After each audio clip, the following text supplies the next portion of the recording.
परिस्थिती आहे। शास्त्रात आज सांगितले की मातरम पितरम चैव साक्षात प्रत्यक्ष दैवतम मत्वाग्रही निषेवेत सदा सर्व प्रयत्नतः। सर्व भक्तांना तरुण पिढींना सांगायचं आहे, आई आणि वडील यांच्यासारखं दैवत नाही। ज्या आईनं तुम्हाला 9 महिने पोटात सांभाळलं, रक्ताचं दूध करून पाडलं, हाताचा पाळणा केला, बोलायचं चालायचं शिकवलं, त्या माता पित्यांना बरेच जण वृद्धाश्रमामध्ये ठेवतात। अहो आपण नुसतं सुख भोगतात, त्या आईनं काय कष्ट केले नाहीत, बाबांनी काय कष्ट केले नाहीत। कारण सकळ तीर्थाचे धुरे जे का माता पितरे। अहो तीर्थयात्रा करण्याची गरज नाही। काय करायची तीर्थयात्रा? तुम्ही आईचे चरण धुवा, ते तीर्थ तुम्ही घ्या, आईची सेवा करा, बाबांची सेवा करा। अरे जड झाले का तुम्हाला आई बाप? अरे ज्या माता पित्यानं जीवन घडवलं त्या आई बापाची सेवा केली, या प्रभूचं दर्शन सुद्धा घेण्याची गरज नाही, एवढी ताकद त्या माता पित्यामध्ये। कारण त्या आईनं काही केलं नाही। अरे बाबा, आई तर ही स्वर्ग आहे आणि बाबा या स्वर्गाचा दरवाजा आहे।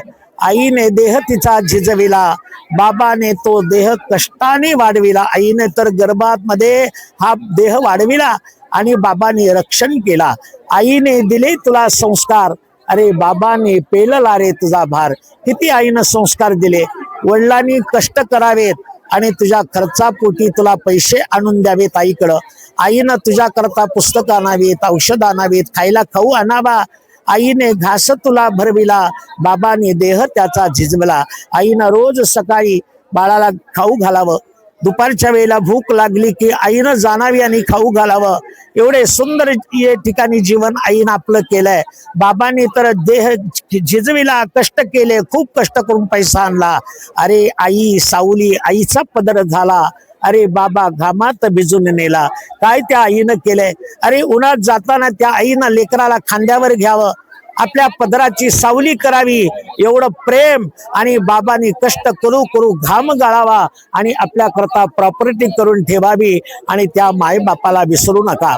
बरेच जण आई बापाला बोलत नाहीत, आईला आई कधी म्हणत नाहीत, बाबाला बाबा म्हणत नाहीत। अरे त्यांना कशाची गरज नाही। आई म्हणणार नाही बेटा बाळा मला पाटल्या कर, बाबा म्हणणार नाहीत लॅकेट कर। अरे फक्त या आईला आई पोटभर म्हणलं की आईचं पोट भरतंय।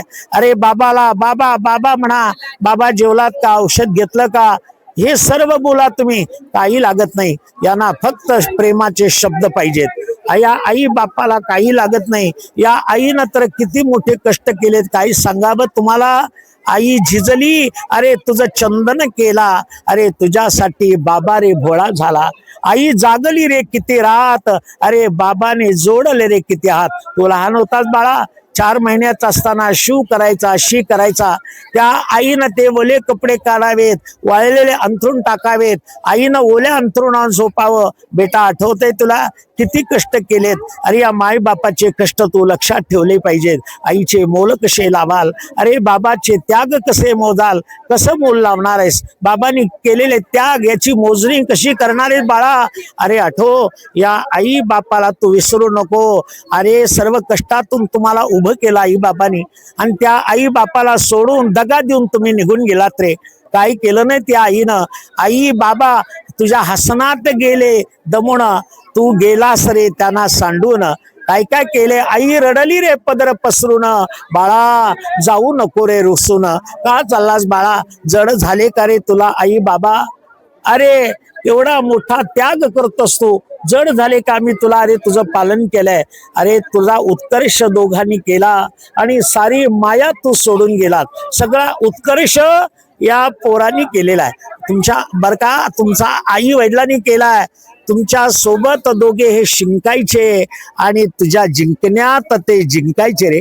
अरे लहानपणी तू छी केलं की त्या आई बाबाला आनंद वाटायचा, टाळ्या वाजायचे, माझा पोरगा जिंकला जिंकला। आठव गोष्ट त्या बाबाची, 8 पाट नगर त्या राजाची।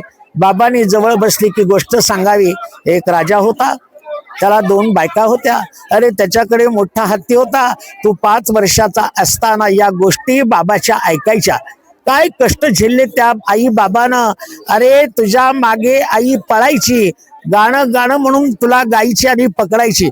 बघ तुझ्या मागे आई ते पळाली, तू गडगड रस्त्याकडे जायचा, आई धावत धावत यायची, गाणं म्हणत तुला पकडायची, तुला उन्हात जाऊ नको म्हणून रक्षण करायची. म्हणून म्हटले आईचे दूध तू विसरू नको, बाबाचे धाम तू विसरू नको. बाळा, अरे आईच्या दुधाला तू विसरलास, बाबांनी कष्ट केलेले घाम विसरलास. अरे तुझ्या लक्षात येत नाही या आई बापानी काय केलंय, किती कष्ट केलेत. आठव आठव. अरे बायकोला घ्यायचं, बाजूला राहायचं, राहू नये. हा, नोकरीच्या निमित्तानं राहिलास ठीक आहे, पण आईचं स्मरण कर, आईची सेवा कर, बाबाची सेवा कर. हे तुझं जीवन खरंय. बाकी तुझ्या जीवनात काही नाही बरे. पुरविले हट्ट तुझे रे सगळे, आणि तुझ्यासाठीच दोघे रे जगले. किती हट्ट केलेस तू लहानपणी. आई जवळ हट्ट घ्यावेस, बाबा जवळ हट्ट घ्यावेत. हे आई बाबा तुझ्या करता जगले बाळा. लक्षात ठेव, या आई बापाला वृद्धाश्रमामध्ये कोणी ठेवू नका. आई बाबाला दुःख होईल असं करू नका. का केले कर्म झाले त्याची भोग आले, उपजले मेले ऐशे किती. लक्षात ठेवा, आज तुम्ही आई बापाला वृद्धाश्रमात ठेवाल, तुमचे पोरं सुद्धा तुम्हाला ठेवल्याशिवाय राहणार नाहीत. बरं, तुम्ही कर्म वाईट करता, हे कर्म करू नका. म्हणून त्यांच्या पायाशी तुम्ही राहत जा. अरे आई आहे स्वर्ग बाबा दरवाजा. त्या आईच्या बाबाच्या पायाजवळ राहा, त्यांचे आशीर्वाद रोज घ्या, त्यांना नमस्कार करून कार्याला जा. अरे आई किती वृद्ध झाली, 90 वर्षाची झाली, लुकलुकत्या डोळ्याने आपल्या पोराकडे बघेल, वाटीवर हात फिरवलील आणि म्हणते बाळा जेवलास का रे. आई नेहमी करता पोटाकडे बघते बरं, आणि बायको कुठे बघते हो, बायकोही बघते पोटाकडे, पाकिटाकडे बघते का. काय म्हणाला बरोबर, हा पाकिटाकडे बघते. पण असं नाहीये, शेवटी ती सुद्धा सून आई होणारी असते. म्हणून जीवन या ठिकाणी आपल्या लेकरा बाळा करता झिजवून जाते. पिता सुद्धा वडिला करता झिजतात, कष्ट करतात, प्रॉपर्टी जमा करतात. आणि या माझ्या मुलाचं वैभव मी कसे पाहिल, या मुलाचं कौतुक मला पाहायला मिळालं पाहिजे, या मुलाचं कौतुक करायला मिळालं पाहिजे. म्हणून मुलांना सुद्धा सुंदर बनवा. आतापासून संस्कार द्या. आपण देवाजवळ 10 मिनिट बसा, लेकरू दुडदुडत येईल, देवाजवळ बसेल, देवाला अक्षत वाईल, फूल वाईल. आपण देवाला नमस्कार करा, मुलं छोटी नमस्कार करतील. शाळेला जाताना मुलाला देवाचं दर्शन करून पाठवा, मारुतीचं दर्शन घ्यायला पाठवा, रामाचं दर्शन घ्यायला पाठवा. हे संस्कार द्या. अत्यंत काळाची गरज आहे बरं.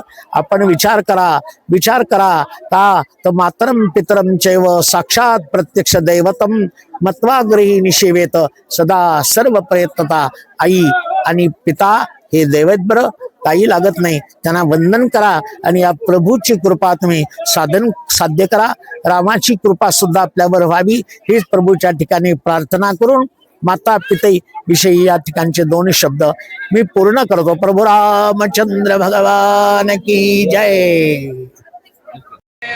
मंत्री साहेब, त्याचप्रमाणे आमचे मार्गदर्शक ॲडव्होकेट अशोक सोनी सर, त्या वतीनं हार्दिक स्वागत करतो. आपण आणि डेव्हलपर्सच्या वतीनं मी स्वागत करतो. कृपया मी पुन्हा एकदा सांगतोय, तुमचं आणि आमचं आभारीत राहणार आहे. काही गर्द्यामध्ये एखादा चेहरा, एखादं नाव जर विसरलं तर आपण मोठ्या मनानं आम्हाला माफ करावं राहणार आहे. फक्त तेवढं लक्षात असू द्यावं म्हणून किंचितदा ती विनंती करतो.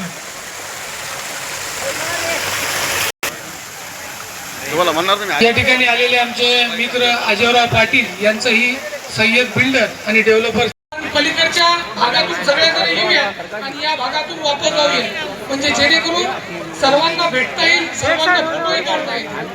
प्रत्येकाला इच्छा असते माझा फोटो काढावा. आपल्या सर्वांना विनंती आहे की आपण सर्वांनाच भेटायचं आहे. फक्त थोडं फोटोवाल्यांनाही आपण जागा देऊया. धन्यवाद. Okay sir.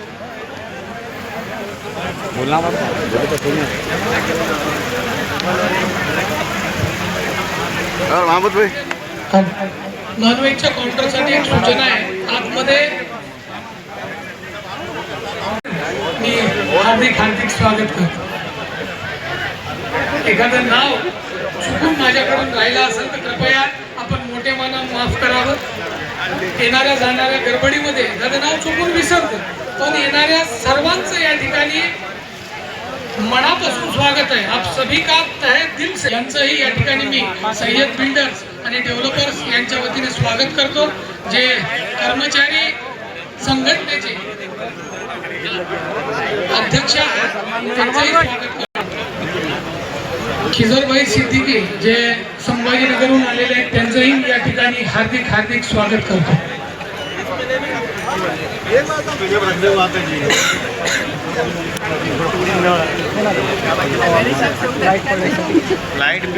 आमचे दुसरे मित्र जे सुफी सिंगर आहेत कुरेशी यांचंही मी सय्यद बिल्डर आणि डेव्हलपर्स यांच्या वतीनं हार्दिक हार्दिक या स्नेहमेळाव्याचं आयोजन करण्यात आलेलं आहे.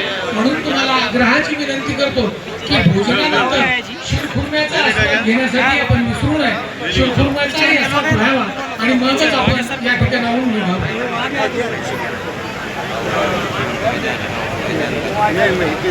ये क्या ये क्या नॉन वेज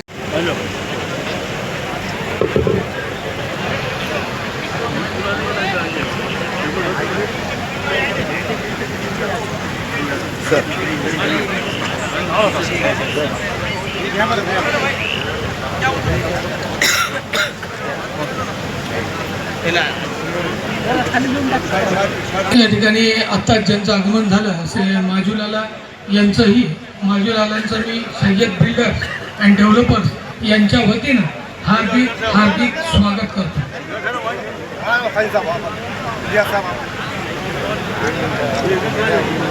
आपण सर्वांचं देखील सय्यद बिल्डर आणि डेव्हलपर्स त्याचप्रमाणे त्याचप्रमाणे आमचे अबुबकर भाईजान त्याचप्रमाणे सय्यद कादर साहेब आणि महापौर साहेब